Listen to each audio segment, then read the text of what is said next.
if you are in your Blackboard in Module 5 Assessments, you're going to see a little thing like that. Okay, and that's what I'm going to talk about. But the first thing I want to let you know is, because of some of that, those quizzes that you're doing, there's an unlimited amount of time attempts you can do to take it. No, whatever, 2 attempts or anything like that. Take as many times as you want to help you prepare for the final. There'll be those questions. But unlike in the past where it's like them 2, so whenever you get to them, they're just, and I think there's only like 10 questions or less than some of those. Just go through them. It'll help you prepare. I'll wrap them up all as one on like a practice type exam for it, where they're all in one place and you just hit that once we get closer to that time. Okay.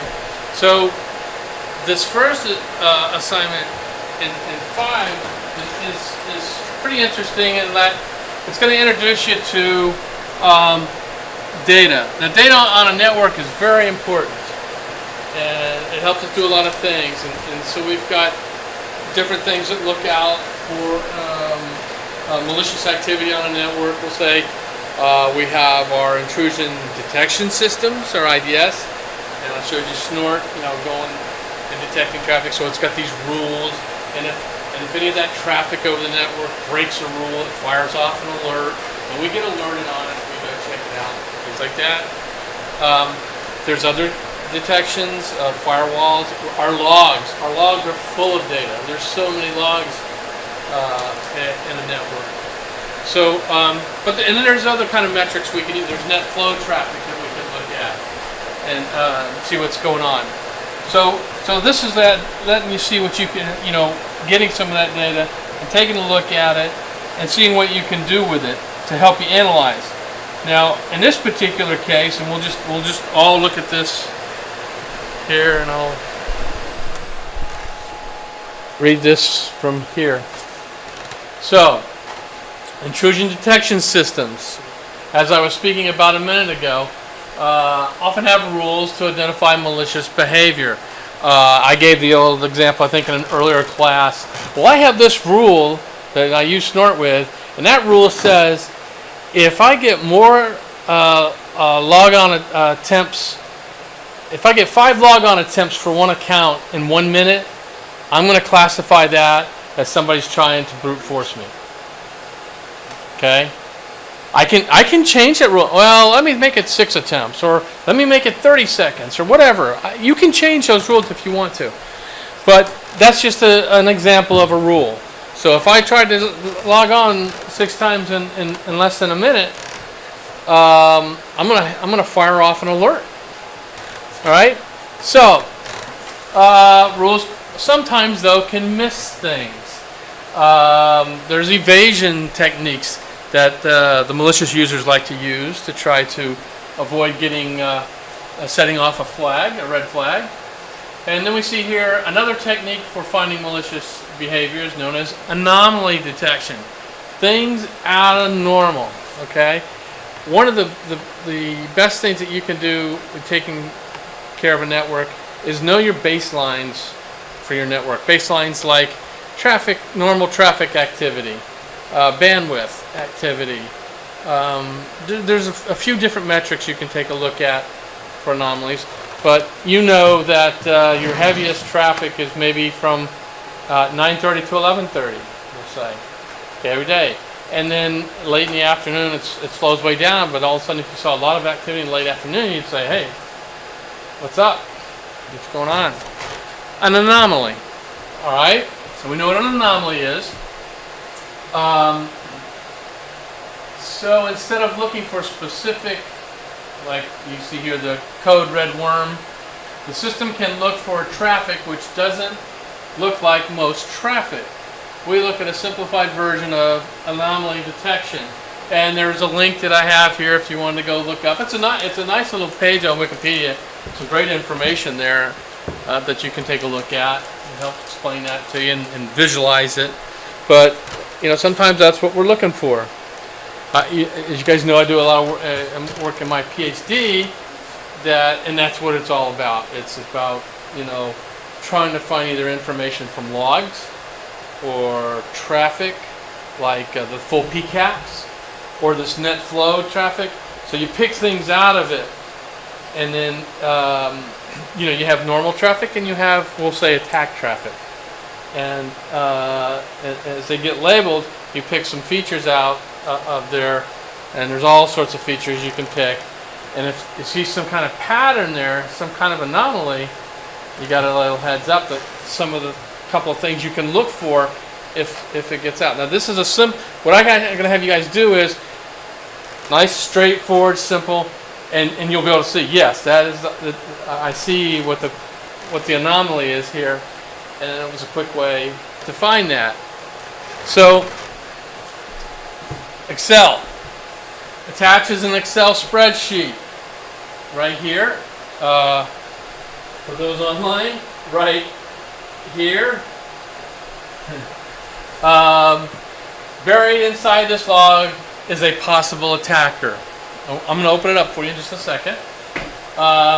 Whose traffic is very different than all the rest. Looking at a raw log, it's very difficult to see which IP address is the possible attacker.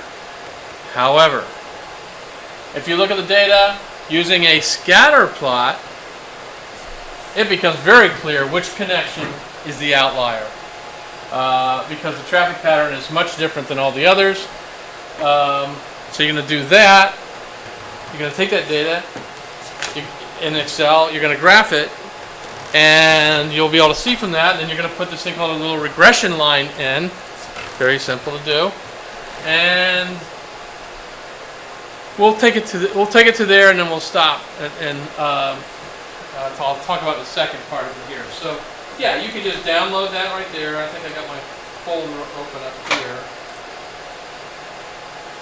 where all this is. Okay, I'm going to double click that. Remember, logs are full of data that you could bring into Excel. And in this case, what do we have here? We have first connection, last connection, an IP address, number of connections, and bandwidth. Who's using the bandwidth? Now, I'm sort of showing you your little scatter plot, but I've got to show you how to do that. So I'm going to just take, I think I did it now. So I got 58 lines, and we're going to E. So if I just take this, we'll copy it down to 58. Copy. Come over here.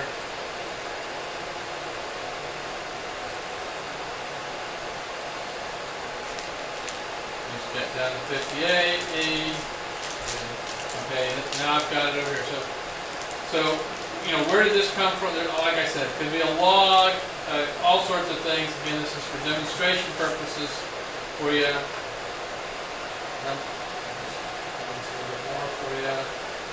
Number of connections and the bandwidth. Last connection, first connection. All right. So you see it. You got all this data. So what do you got here? You got 1, 2, 3, 4, 5 columns and 58 rows. And then and over here you've got all these IP addresses. One of those is the outlier, trying to tell you maybe they're uploading or downloading a bunch of files in your network, and that's like, again, I told you about the baseline thing. Well, that's sort of out of norm of the baseline. I got to check out that workstation and see what's going on.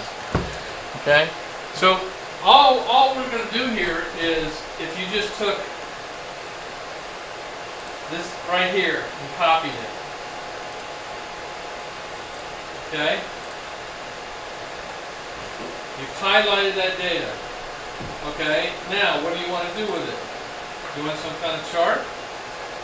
That's what I'm asking for, right? The scatter plot. Well, let's look over here what we got. We got some data in here that you see. You've got, take a look at this. These are different ways if you wanted to manipulate that data, bring it or export it or import other data in for it. But you really, at this point, don't need that now. So let's go ahead and take a look at one of our charts. Let's see, make sure I got them all. Yep, everything's copied right there.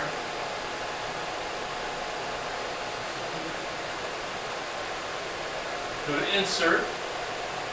And here's all your, a lot of different charts in here. We're looking for the scatter plot. Hey, that might be it. And so what we'll do is we'll use this one right here. So I'm going to click it. Okay, and there's my chart. So, in other words, if I was to tell you, hey, I want you to, let's say we had a log file on our server or a firewall or whatever, and it was, excuse me, it was logging this data. Step up to the plate. There was a mouse in here. I just got it out of the room. No big deal.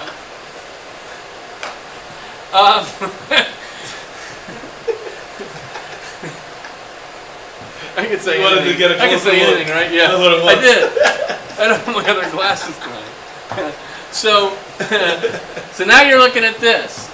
Okay. Now, does something look different? Does one of those look out of the ordinary up there? Yep. It might just do that, huh? So, and if you want to resize it, you can resize it. But yeah, you see some things going on there that's not very good. Now, on these plots, you can go here and you put the mouse on the point. It tells you which one it is. And see the 120, 70. That corresponds with over here, 120, 70, wherever that is now. And I can look way up here. 100, 832. Now down along the bottom, where are we here? You've got your bandwidth up here, and you got your connections here. Where's the high bandwidth of this chart? 800. At the top, correct? 832. Yeah. Megabits. I mean, look at that. This is more bandwidth. This is using more bandwidth. You go up here. You're talking about connections, but you can visually look at this and say, "Boy, I know which one is using the most bandwidth and connections right now compared to everybody else." Right? So you would look up here and you can find that. Okay. Gives you a little series up there. So you found that. Now, the other thing that they were talking about was this regression line. Right? I'm going to just do a little, and I have this in Blackboard for you to view later, also if you need to refer back to it. So let me go back here, pull this up, laptop, send audio.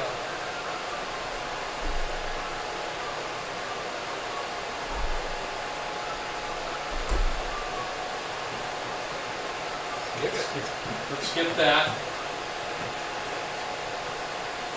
I can sort of talk to the guy over here, but there he is with his little scattered plot, right?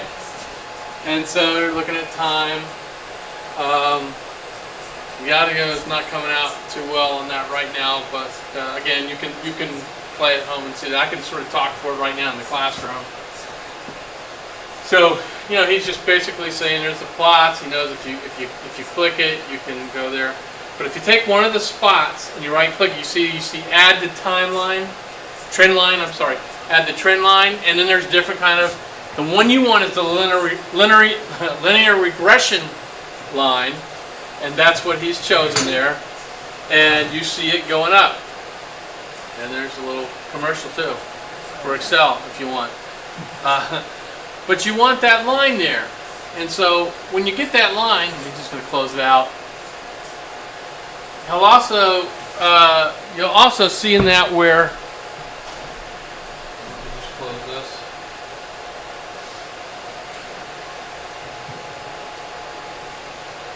If we go back to ours that we have up here right now, and I just, like I said, I just picked one out here, and I right-clicked it, See, add trend line. Click that, and of course, yeah, I want a linear trend line. That's good.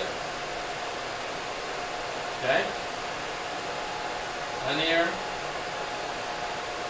And that should do it. We just close that there. Now I want you to notice too.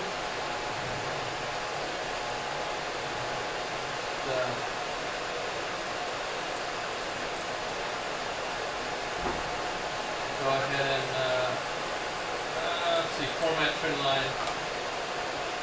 Let's see, we got fill. We can do things with if we need to. I think you guys can see that pretty good. You know, I have it on auto. I can make it a little bit wider if we need to.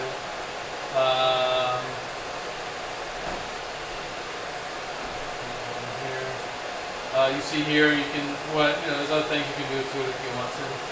But we chose a linear line, and coming down here towards the bottom, there's a couple of boxes, and one of them says display equation on the chart. Well, I'm going to do that. I'm going to click that. Now I'm good. So there's a little equation right there.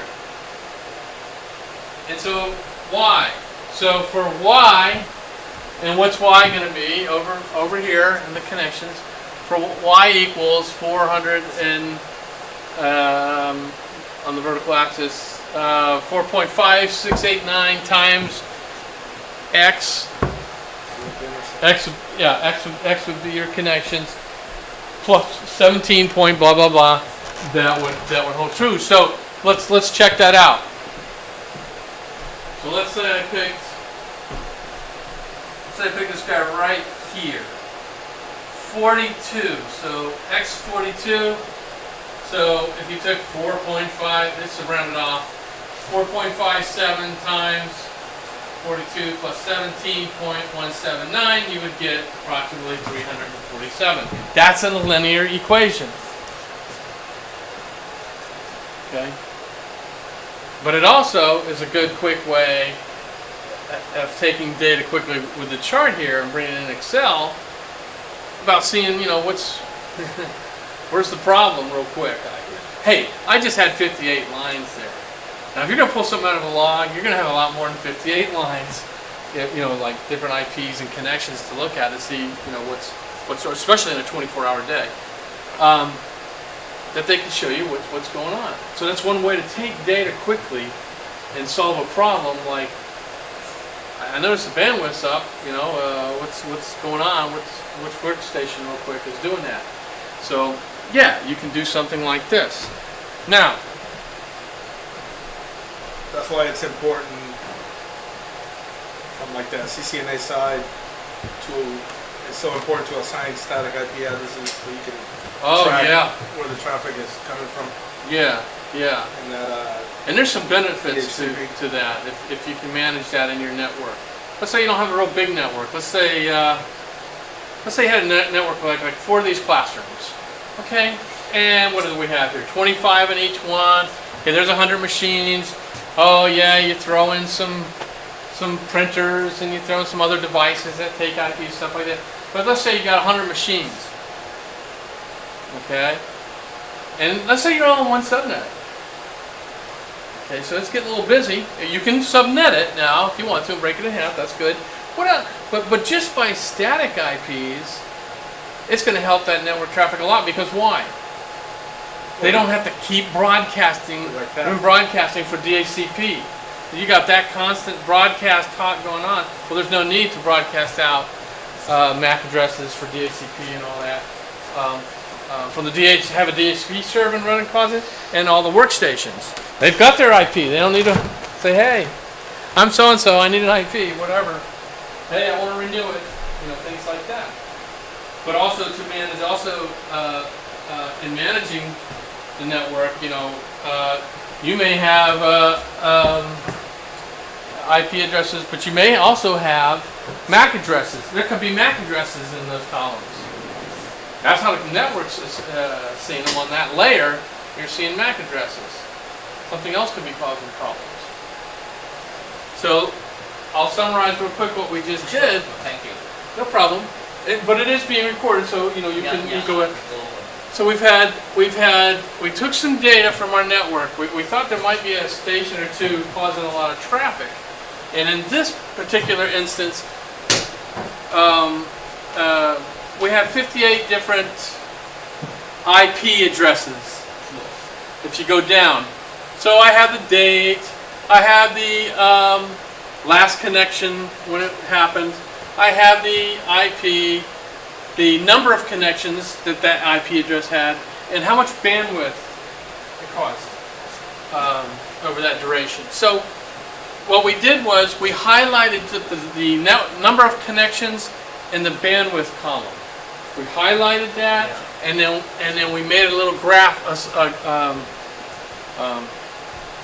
a graph of it, where you could go ahead and see, maybe visually real quick, you can see, hey, who's the outlier here? Who's the one causing the problem? I can visually see real quick instead of going through all those numbers.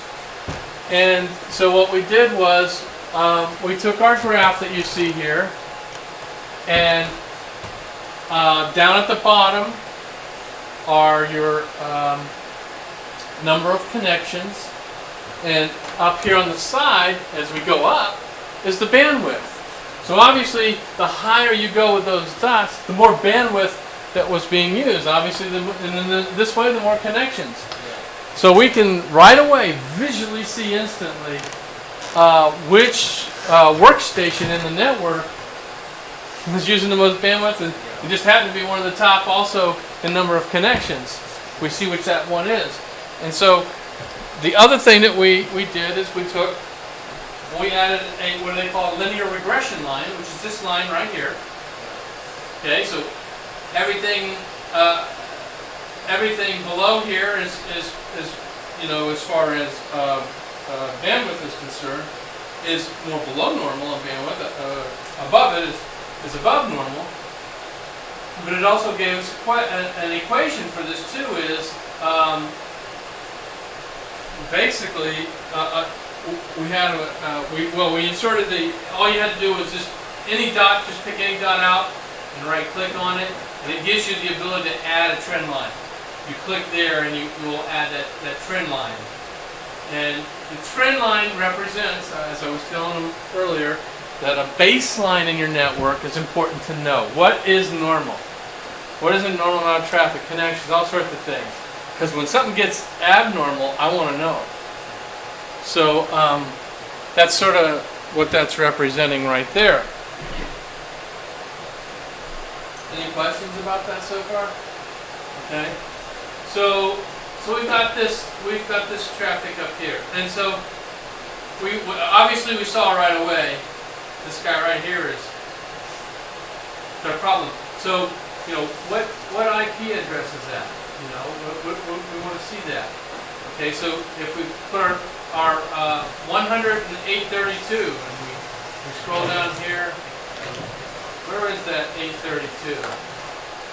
079, I think. There it is. You know, oh, that 79 workstation. Of course, you've got your handy dandy other little spreadsheet that tells you exactly where each machine is on. Well, oh yeah, 79 is in room 203. You know, on the back row, and you know, so I need to go to it and see what's going on there. Is there a Trojan on it, or a bot is on it? I don't know what's going on. You know. All right. Now, the other part of this, and I'll work with you guys on this. There's a couple of questions that they want you to answer here. Okay, so you'll answer those questions. Now, data mining. So I'll be able to show you here that there's a link here called Weka. Weka is a data mining tool. Okay, what's a data mining tool? Maybe you know. Pretty big today, isn't it, in our world, data mining. Okay? So let's say, I'm going to make this real simple for you guys. Let's say for the next 60 days, I made some observations on the weather. You know, on Wednesday, it was cloudy, and it was something such and such temperature, maybe a couple other variables I'll throw in there. And on Thursday, and so we record this. And now we've gotten, if I did 2 months, that's, we'll just say roughly 4 weeks, that's 8 weeks. Okay, so I got all this data. Okay, so now I look at my Thursdays. And what you do is you run data mining on it. In other words, if we get enough data and variables in there, I can predict for you what the weather's supposed to be like on Thursdays. You know, Thursday's range. Something obviously like weather, probably more of a better thing of that if I did the whole 365 days in the year because of seasons and stuff like that. Maybe I did it for 5 years. And so, you know, March 5th, you know, March 5th was always, you know, 4 times out of 5 it rained. Well, the data mining tool takes all that for you. You don't have to do anything. It's going to do that for you. It's got different models in it to use, different algorithms, but you find the one that works right and you go through there. Obviously, advertisers love this, right? Data mining. They try to find out what you want and what you'll buy and things like that. Used in almost every business industry today. I can't think of one where data mining is not used in that.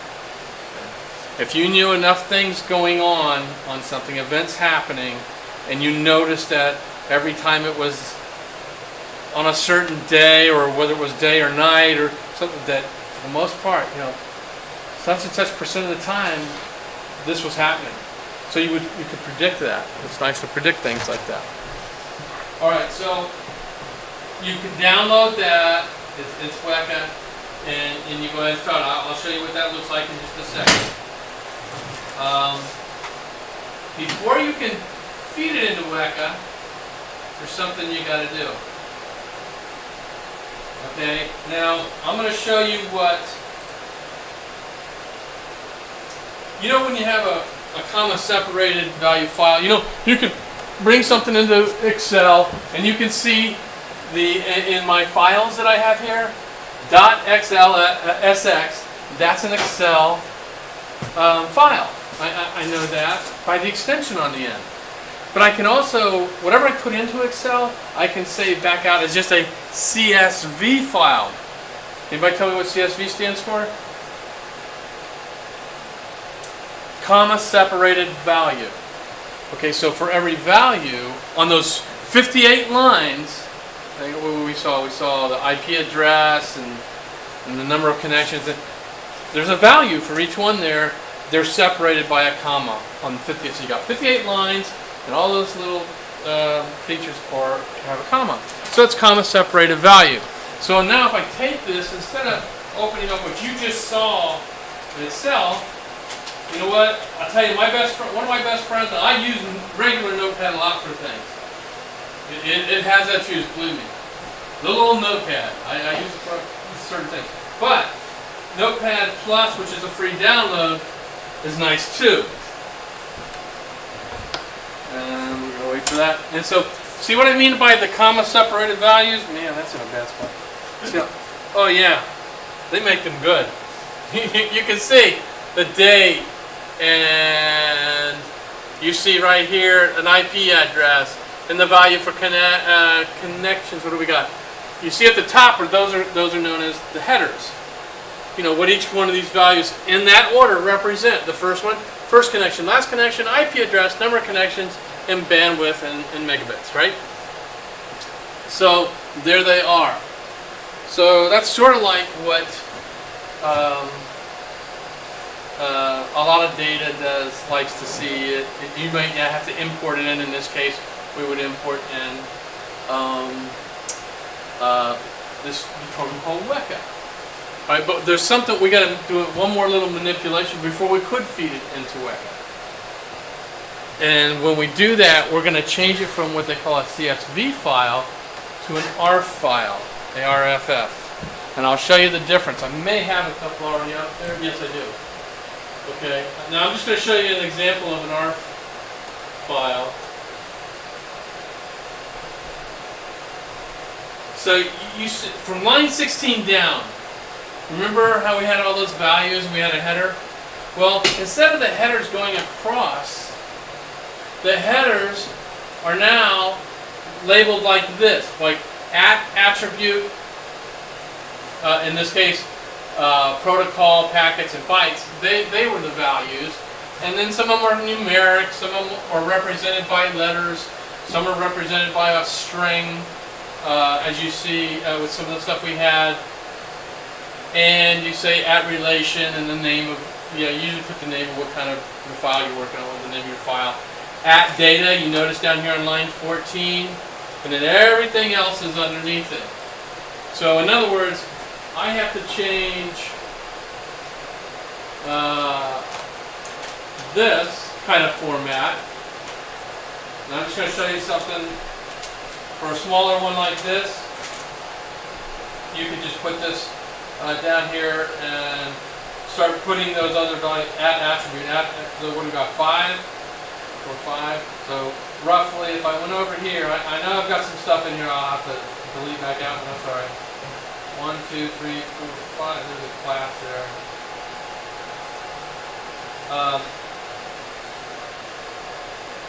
You can take it out here, copy it in to the CSV.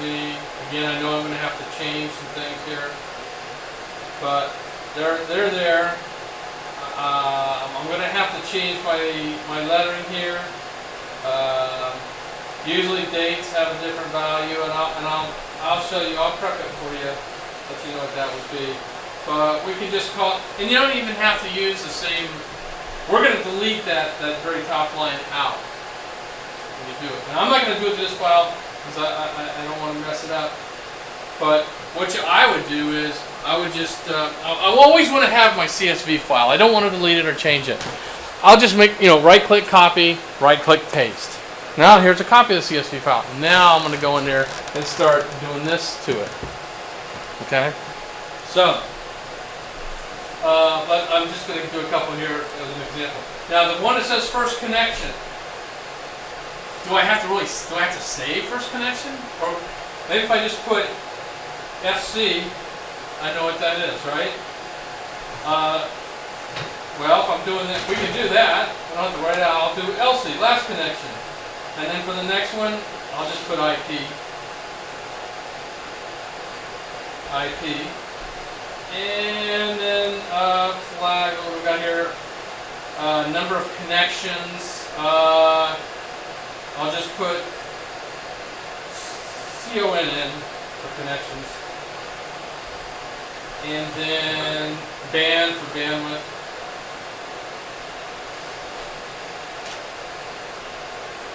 I'll put a W. In other words, you can do your own acronyms or abbreviate. Just stay consistent. Now you know that this is. I gotta wipe that out. Remember what the other one looked like. I've got to do this at relation at the top. And then again, this says you can name it whatever you want to.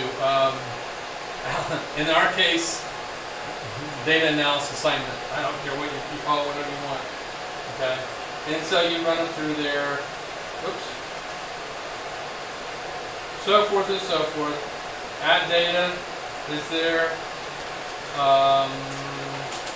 Yeah, and then you would take out all the other stuff. Okay.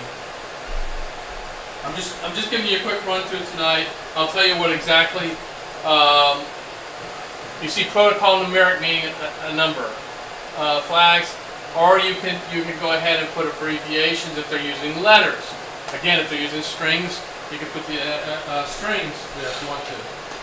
But this is the difference. This is a CSV file. As long as you got the CSV file, you're good. You can change that out. We'll do that. Now I'll go ahead and open up Weka so you can see what that part looks like.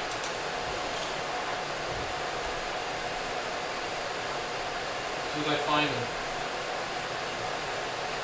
Got too many things to look at there. Weka desktop. What? Weka desktop.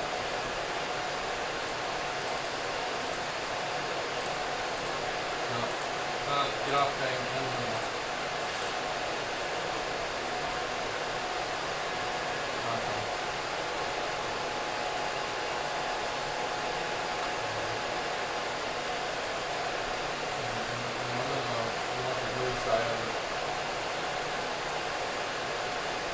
hope I still got that on here for you. Well, let me do this. Why it's doing that? I can go in here.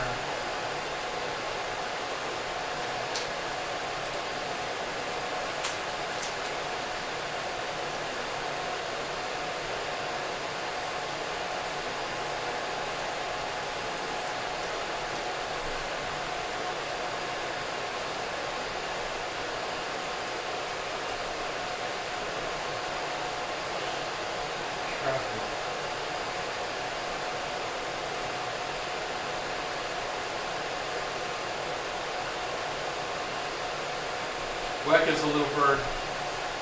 Can you see that?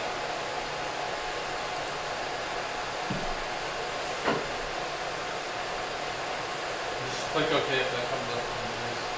So what you want to do is explore, go find the file. I'm just going to throw some R file in here just to show you how this works. Open file.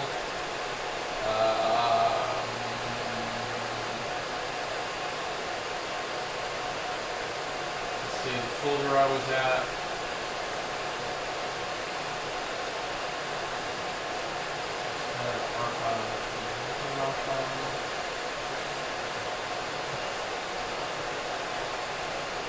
I'll go to my other one. Go to G.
Had it in here, but Art, where are you? Down there. Okay, hold on for a second. I'm just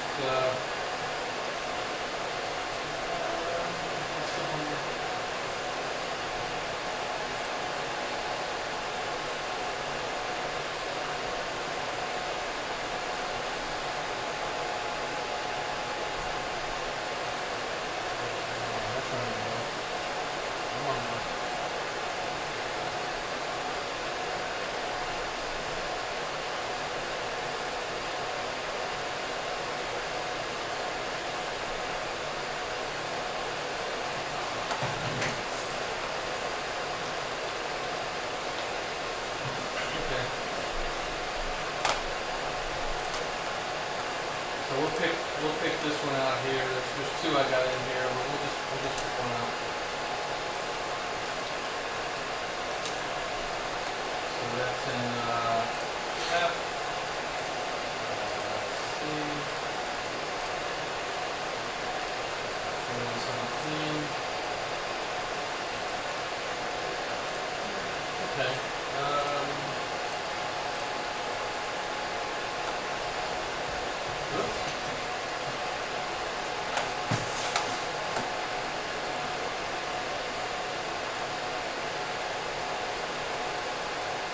Okay, so and you see here, it goes in, you can run different things against it.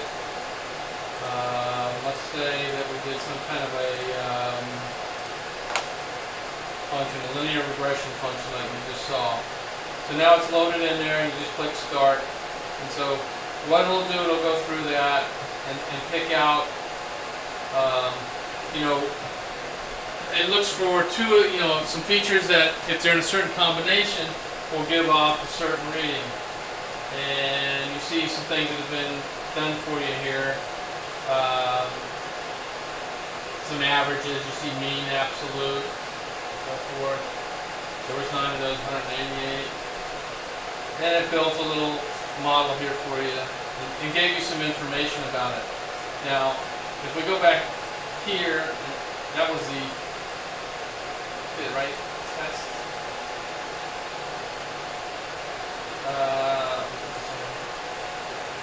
You see that here, and oops, classify it. Let's do oops, trees, and we'll do a little oops, close on the rules. JREP. We'll do JREP. Okay, and we start it.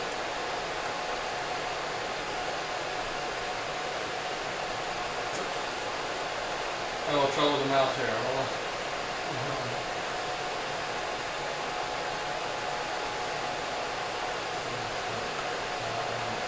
J48.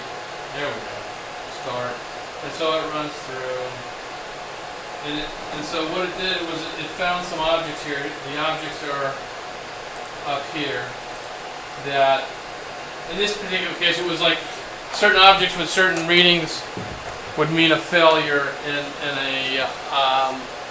some software. And so when it went through it here for you, it found a pattern, and it's basically, you see that 87% up there, 87. It's telling you that based upon a couple of these patterns that we found, and I don't need to go too in depth in that, but 87% of the time, this event is gonna happen. Okay, and that's what you look for. In this particular case, it makes these little trees too. And if you right-click, in this particular case, if you right-clicked on here and you said visualize tree,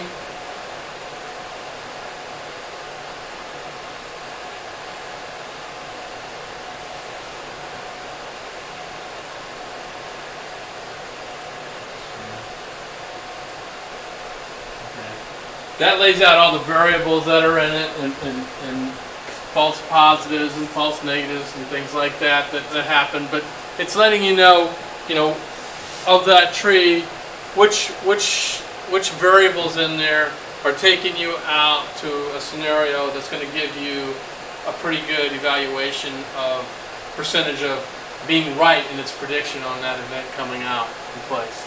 So, in other words, going back to our original, and so that's what you in Weka what you do. In our case, we would just do that little linear regression one that you saw here.